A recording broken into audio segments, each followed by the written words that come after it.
del tempo tra le persone che verranno a sentire insomma, non solo le presentazioni ma anche i corsi che faremo, vi ricordo insomma domani facciamo questa prima tappa introduttiva su Marx, domani dall'1 alle 7 al Garcia Lorca, e l'idea è quella che nel tempo qualcuno che segue il corso si unisca al gruppo centrale per la programmazione del resto. Una programmazione di massima già esiste, però al di là di oggi e della prossima tutto si può cambiare in base alle esigenze insomma, che le persone che si uniranno potranno portare sul tavolo. Quindi noi abbiamo cercato di coprire diciamo, tutti gli argomenti che ci sembravano di attualità e che potevano dare un po' una cassetta degli attrezzi per rispondere meglio alla stampa mainstream, al pensiero dominante. Però se ci dovessero essere degli altri temi da portare come dire, a un corso, a un'iniziativa, insomma siamo ben disposti ad aprirlo in altro modo. Io ho finito e mi tocca ringraziare Germano e Paola che insomma si sono sbattuti non poco per questa serata e per l'impegno di domani, e quindi un mio grazie personale, e quindi insomma Paola gestirà un po' la serata e Germano farà le riprese. Io l'appoggio. Grazie mille. Paola. Chiedi dei francofoni. Allora, mi pare di capire che siamo quasi tutti italofoni, a parte forse... No, ça va. Dov'è Giulio? Se Sì. ti vuoi mettere vicino, un po' così. Ok, no, a parte che penso che sta va. anche noi no, a parte loro due pure possono fare. Ok, benissimo. Se poi c'è qualcosa, insomma, di venire. Siete su perché se no non Allora, vabbè, io appunto per Ok. continuare sull'onda dei ringraziamenti devo ringraziare Salvatore e Viola che sono arrivati oggi da Napoli, appunto compagni del collettivo Flash City Walkers che nasce nel 2009 da appunto iniziativa di un gruppo di studenti precari, lavoratori, disoccupati. E nel tempo avete deciso di focalizzarvi proprio sulla questione del lavoro in Italia e questo sia tramite iniziative sul territorio, quindi pratiche, ma anche tramite un gran lavoro di inchiesta che nel 2014 si è concretizzato con l'uscita di Dove sono i nostri, del libro, di cui c'è qualche copia di là, un piccolo spazio pubblicità. E quindi appunto io volevo principalmente che foste voi a parlare, raccontarci un po' da dove è venuta l'idea del libro e anche perché è stato scritto collettivamente, quindi è frutto di un processo di scrittura collettiva, in che modo l'avete legato un po' all'attività pratica che avete fatto voi sul campo e che continuate a fare sul campo. A voi. Vabbè, intanto grazie a tutti voi che avete organizzato e che siete venuti ad ascoltare, insomma, anche questa modalità un po' universitaria, diciamo, in cui mi sento un esame. No, però veramente grazie perché sulle, diciamo, oramai 73 presentazioni che abbiamo fatto di questo libro, ce ne mancava una all'estero, quindi questa penso che possa essere la prima. Ce ne sarà un'altra nei Paesi Baschi a Bilbao, tra un po' un'altra a Berlino tra un mese e mezzo più o meno, quindi insomma però noi iniziamo con questa ed è un piacere farla davanti a persone che si trovano qui perché immaginiamo, ipotizziamo, al di là delle scelte individuali, effettivamente cercavano una collocazione in senso stretto, diciamo, della propria vita. Ovviamente la necessità di dover lavorare o di non voler accettare, diciamo, le poche opportunità di lavoro che c'erano sul loro territorio. Quindi la dimostrazione che lo facciamo qui, lo facciamo tra persone che sono in qualche modo emigrate per cercare un lavoro soddisfacente, un lavoro che sia, diciamo, è la dimostrazione che non avevamo tanto torto, diciamo, a interessarci di questa questione del lavoro. Cerco di spiegare com'è che siamo arrivati a questa cosa, perché dico da subito, noi non abbiamo, diciamo, un approccio alla politica molto intellettuale, nel senso non avremmo mai immaginato di scrivere un libro, perché nasciamo, diciamo, nella militanza di base, soprattutto soprattutto dei centri sociali, dei collettivi universitari, quindi insomma, anzi con una forte attenzione verso quella che è la pratica, cercare diciamo di essere presente tutti i giorni, sui territori, nelle lotte, quindi non ci immaginavamo assolutamente di arrivare a scrivere questo libro. Com'è che esce fuori il libro? Beh, forse vi ricordate, adesso è passato un po' di tempo, però ci fu una mobilitazione molto importante, una manifestazione importante in Italia il 18 e 19 ottobre del 2013, dove appunto una composizione molto eterogenea, che però rappresentava per la prima volta da un po' di tempo, non era una composizione diciamo molto politica quella di quella piazza, era una composizione sociale, c'erano senza tetto, c'erano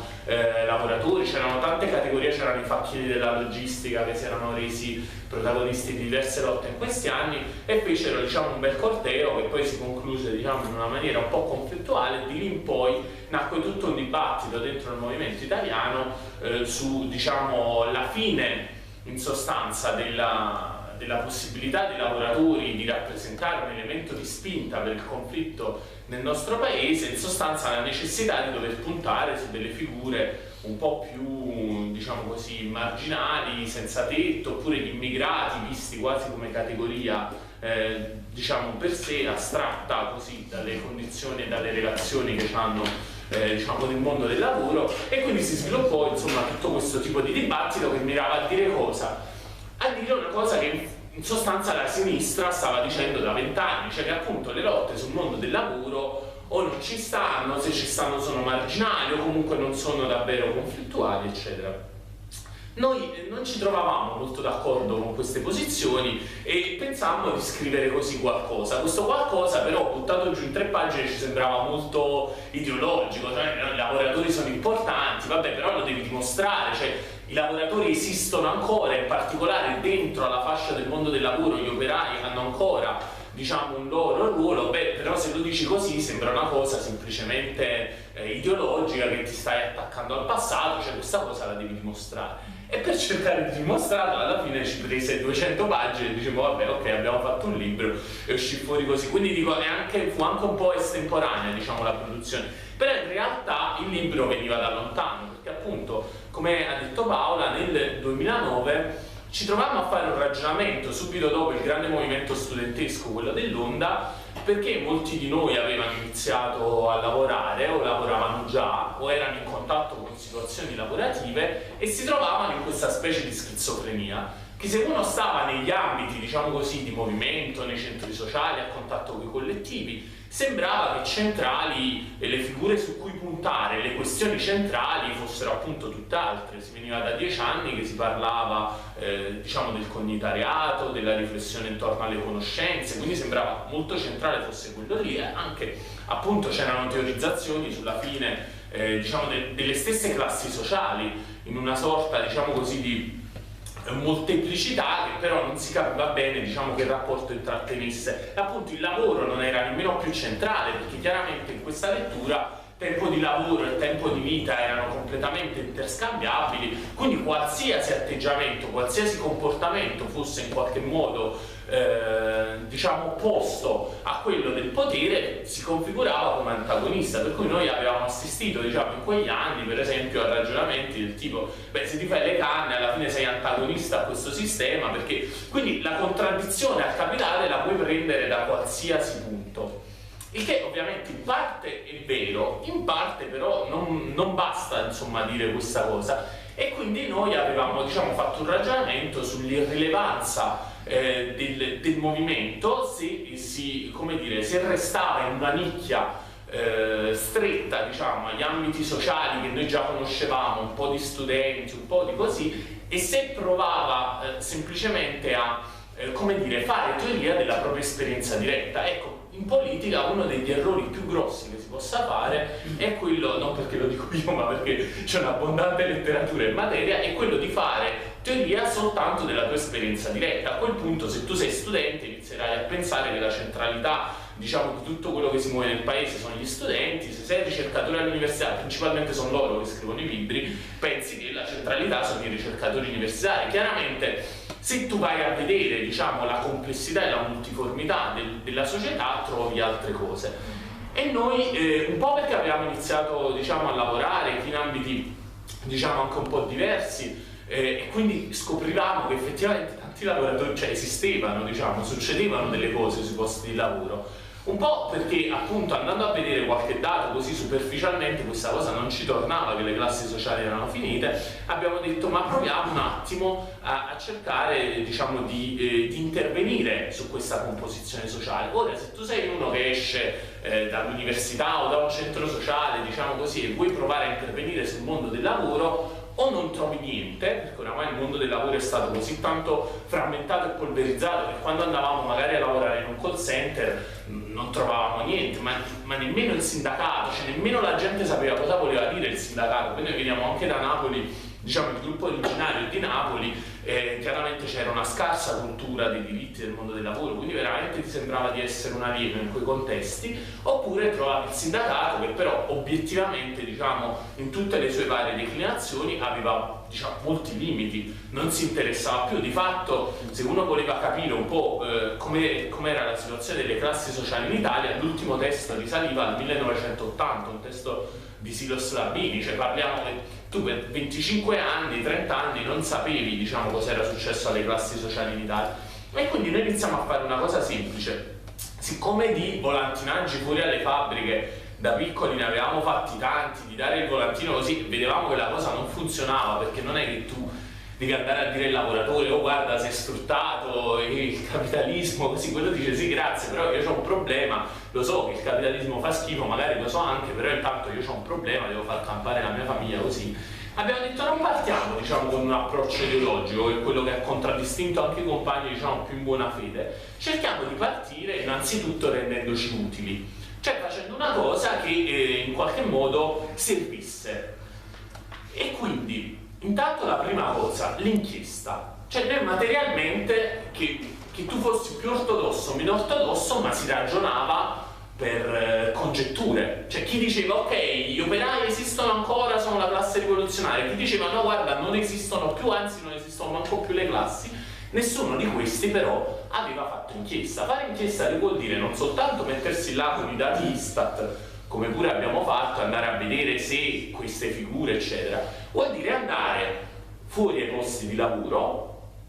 soprattutto quelli che sono in agitazione, quindi dove tu trovi una maggiore disponibilità, perché chiaramente i lavoratori quando sono in agitazione hanno molta voglia di parlare, di confrontarsi, anzi spesso soffrono di solitudine, soffrono del fatto di percepire intorno a loro la loro stessa irrilevanza, anzi si chiedono, dicono ma com'è se io faccio qualcosa, per esempio produco bus come c'è capitato con i lavoratori dell'Irisbus, cioè una cosa su cui tutti vanno, poi si chiude la fabbrica di autobus, non si interroga nessuno, cioè loro soffrono molto questo, diciamo così, isolamento. Quindi quando noi andavamo là fuori e dicevamo facciamo un po' di inchiesta, cioè parlaci di come sta la situazione della tua azienda, che lotte si stanno sviluppando, cosa volete fare, trovavi una disponibilità enorme e là iniziamo a fare il giro, diciamo, della periferia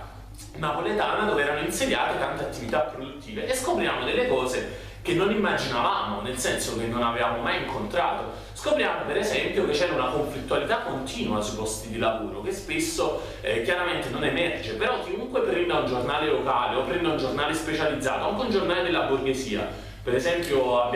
Napoli abbiamo il Denaro, no? Che è il nome, diciamo, è abbastanza connotato. Il Denaro è agganciato al Sole 24 Ore, diciamo è l'edizione campana del Sole 24 Ore, e vedi che parlano soltanto delle attività produttive del territorio. Dici, allora esistono, cioè noi non pensavamo che ci fossero, invece la borghesia ne sa più di noi, ed è chiaro perché chiaramente la borghesia ne va della sua stessa vita. Si dice che quando tu tocchi la tasca di un borghese, no? È come se stessi attentando alla sua vita, ed è vero, loro hanno bisogno di studiare, di lavorare, come dire, di conoscere bene la realtà, perché se io devo prestare, se io sono una banca e devo prestare i soldi a un'azienda, io voglio sapere bene qual è il suo progetto, quante persone impiega, e quindi loro, infatti penso che Viola dopo qualcosa dirà su questo, sui dati che noi abbiamo utilizzato, beh, la borghesia ha una visione, un orizzonte molto più largo e capace del nostro, che invece ragionavamo a volte su teorie fumose fatte principalmente da gente che aveva studiato filosofia, che però diciamo non aveva mai preso in mano, diciamo, esatto, tra l'altro, quindi che non aveva mai preso in mano, diciamo, un documento così specializzato. E quindi iniziamo a fare queste inchieste e dall'inchiesta risulta che intanto queste attività produttive diciamo ci sono, poi che esiste una conflittualità sui posti di lavoro che solo in parte viene registrata diciamo dai compagni, anzi i compagni si erano sempre di più concentrati diciamo nel centro delle città, principalmente diciamo con i centri sociali, con i collettivi studenteschi che si agganciavano all'università, quindi diciamo in contesti tra virgolette protetti, e non riuscivano più a intercettare appunto questa complessità sociale che a sua volta invece dalle città era fuggita. Perché? Perché dalla fine diciamo degli anni 70-80 gran parte delle attività produttive che prima si trovavano all'interno, se pensiamo a Napoli pensiamo a Bagnoli, no? Un quartiere della città che c'è il più grande impianto siderurgico di tutto il Mezzogiorno, tu là gli operai li vedevi, non è che potevi dire sono morti, cioè stanno là davanti a te, cioè quello ti dice no come io mica sono zombie, io esisto. Invece chiaramente con i processi di cosiddetti di deindustrializzazione, che poi appunto vedremo di deindustrializzazione non sono, ma molto più complessi, di terziarizzazione dell'industria e di creazione di filiere, semplicemente le attività produttive si spostano dal centro, il centro va soggetto a processi diciamo per quanto parziali a Napoli, però nel resto d'Italia abbastanza spinti di gentrificazione, gli operai dal centro si iniziano a spostare in periferia e magari vivono in periferia, vanno a lavorare in un'altra periferia e tu ce li hai che non abitano più nel centro cittadino dove invece sono concentrate le organizzazioni politiche. Ecco che gli operai, diciamo anche nell'esperienza diretta di ogni militante, diventano completamente invisibili. Questo per parlare degli operai, ma nel libro ovviamente si parla di tutto il complesso, diciamo, variegato del mondo del lavoro. Però quella è una cosa, diciamo, su cui noi iniziamo. Andiamo a fare inchieste e scopriamo che per esempio c'è anche una conflittualità, perché ecco, un altro punto è che viene costantemente scambiata la forma della lotta con il contenuto della lotta. Allora magari ci sembra conflittuale, sono sembrati conflittuali per dire, se vogliamo parlare di questi ultimi anni, il movimento dei forconi, perché faceva dei blocchi, diciamo, nel centro cittadino. Allora tu dici questa è una pratica conflittuale, magari a Torino sono arrivati anche a fare qualche scontro, ok, però il contenuto della conflittualità sfuggiva, cioè perché cosa stanno facendo i blocchi, perché cosa stanno facendo lo scontro, cosa mirano, diciamo, ad ottenere con quel processo. Allora vai a vedere sui posti di lavoro esiste una conflittualità endemica che i lavoratori ci portavano, per esempio cose piccole, ma mettere un volantino su una bacheca e mica è sempre facile. Se tu sei in un sindacato per esempio che non è ammanicato, per esempio CISL e UIL erano quasi sempre ammanicate, quelli della CGIL o dei sindacati di base addirittura non li potevano mettere i volantini su quella bacheca, perché mica c'era un ordine scritto, però era così, glieli levavano, lotte intere, oppure piccole forme di sabotaggio. Noi abbiamo conosciuto operai che a quarto rinnovo contrattuale sarebbero dovuti essere integrati, non venivano integrati, allora a un certo punto gli mettevano sotto al macchinario della catena, gli mettevano il pezzo storto e gli bruciavano così 5.000 euro di danno, perché, come dire, era la forma che loro trovavano, non trovando un'organizzazione di riferimento per opporsi e comunque per provocare un danno a qualcosa che vivevano come nemico. Cioè non è che i lavoratori non abbiano chiaro, diciamo, quello che succede sui posti di lavoro e siano stati, tra virgolette, comprati. Molto spesso, anzi, notavamo che era il personale, diciamo così, sindacale che assumeva, invece di appoggiare la lotta dei lavoratori e di dargli, diciamo così, un quadro di rivendicazioni, di capacità, eccetera, cioè portare le loro competenze a servire gli interessi, diciamo così, della classe, succedeva il contrario, cioè si ponevano immediatamente come mediatori e andavano così a smussare, a calmierare invece le istanze conflittuali che dal mondo del lavoro provenivano. Ma questo potrei fare, diciamo, tantissimi esempi.